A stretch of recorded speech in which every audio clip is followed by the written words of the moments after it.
Hi, and welcome back to Settled. Today we're going to review some child support calculator improvements as well as talk about some new upgrades that have just been launched for child support calculations.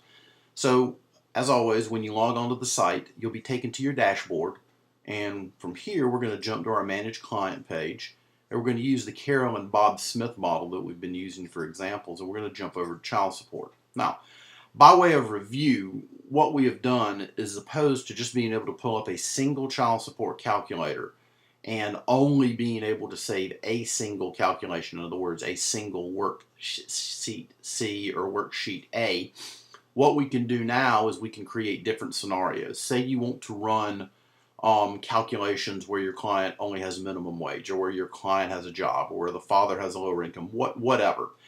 Within each of these sections, you can run any of the guidelines calculations and save them.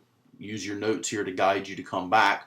And you can build any number of sheets for use in your case. Now, what we've done is we've added a new sheet here. It's called an excess guideline sheet. And we've noted that the client has $5,500 a month and the opposing party has $52,500 a month. So let's jump over to the sheets and we'll be taken to worksheet A. Now let's enter those parameters that we had just discussed. Let's say that the client has $5,500 a month and the opposing party has $52,500 a month. We won't enter any other expenses, income, or health insurance or the like. It will calculate that, and we're going to get an error because the way the child support in South Carolina operates is, we know, it will only recognize incomes up to $30,000, low of $750 per month, high of $30,000 per month. Beyond that, the guidelines has no direct way to calculate excess income situations.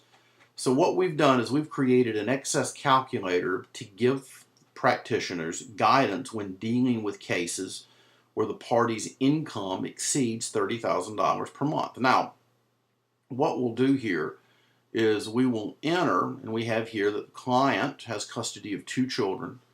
Client makes $5,500 a month, and the opposing party makes $52,500 a month. Now, when you review the South Carolina Child Support Guidelines, in excess cases, the contemplation and the direction given by the South Carolina Child Support Guidelines is on a case-by-case basis. So, in South Carolina, when we have income from parties that exceeds $30,000 a month, you have to dig into each case and analyze it.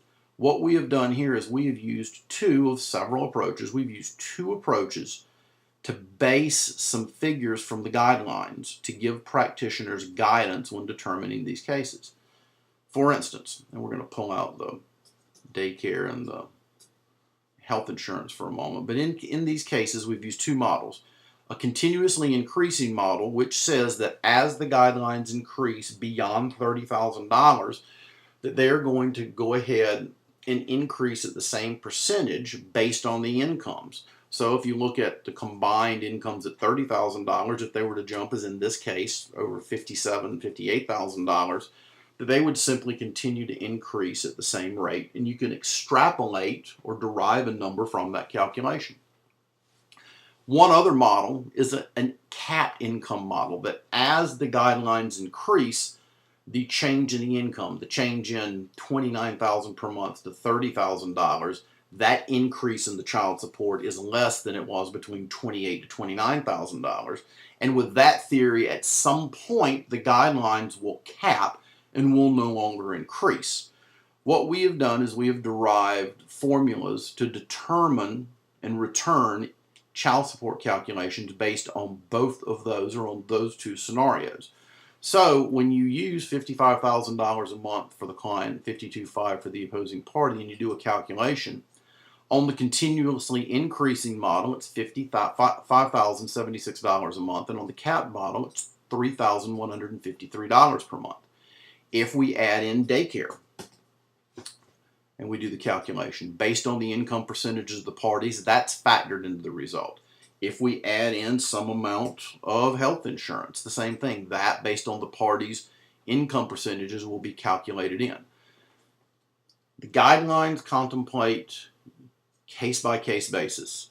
The idea behind this excess calculator is to, on a case-by-case basis, based on the exact income of the parties, any other quantifiers that you may have, to allow practitioners to see a range, a high and a low figure, if you will, or at least two numbers, by way that examining the child support guidelines in South Carolina, you can start to get some idea of ranges, potential ranges of what numbers may be.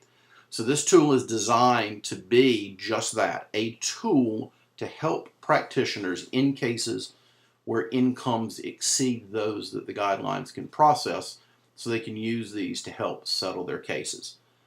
As always, thanks for using Settled. Please let us know if you have any questions. Email us at info@settled.com, and we look forward to seeing you soon. Stay tuned and keep an eye out for more videos and more training materials that we'll be posting soon.